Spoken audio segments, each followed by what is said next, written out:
আসসালামু আলাইকুম রহমতুল্লাহ বারাকাতু। সুপ্রিয় এনএসি মিডিয়া দর্শক শ্রোতা ভাই বোনেরা, আজ আপনাদের সাথে শেয়ার করব অত্যন্ত চমকপ্রদ একটি খবর, যা শুনলে আপনি শিহরিত হয়ে উঠবেন।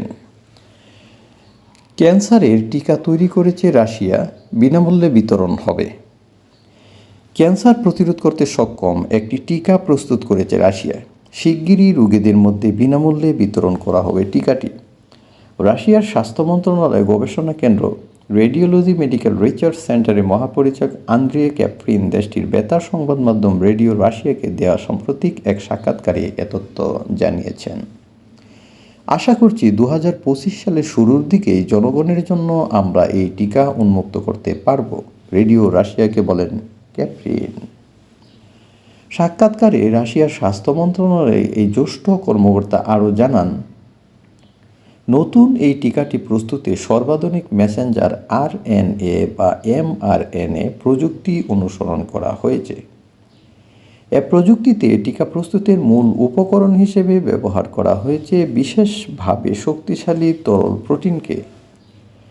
টিকার মাধ্যমে এই প্রোটিন মানবদেহের প্রবেশের পর ক্যান্সার সৃষ্টির জন্য দায়ী কোষগুলোকে ধ্বংসের জন্য রোগ প্রতিরোধ ব্যবস্থাকে প্রশিক্ষিত করে তুলবে। রাশিয়ার বেশ কয়েকটি প্রথম সারির ক্যান্সার গবেষণা কেন্দ্রের সঙ্গে সাময়িকভাবে টিকাটি প্রস্তুত করেছে স্বাস্থ্য মন্ত্রণালয়। রাশিয়ার শীর্ষস্থানীয় মেডিকেল গবেষণা কেন্দ্র Gamaleya National Research Centre for Epidemiology and মাইক্রোবায়োলজির তত্ত্বাবধানে টিকাটির মেডিকেল ট্রায়ালও শেষ হয়েছে।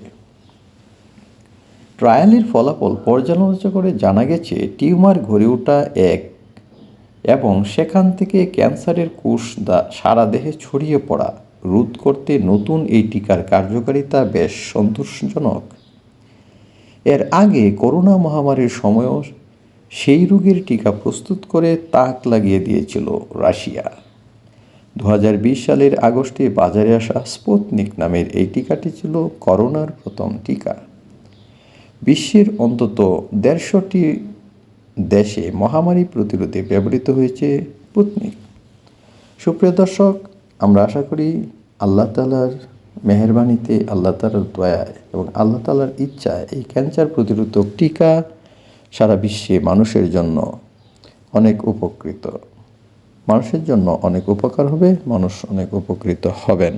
আল্লাহ তাআলা হয়তোবা রাশিয়ার মাধ্যমে পৃথিবীতে এই মহামারী, এই অধম্য ক্যান্সারের টিকা আবিষ্কারের পথ হয়তোবা দেখিয়েছেন। আমরা সেই আশা করব আল্লাহ তাআলা এটাকে মানুষের ভালো কাজের জন্য ব্যবহার করার উপযোগী করে গড়ে তুলুন।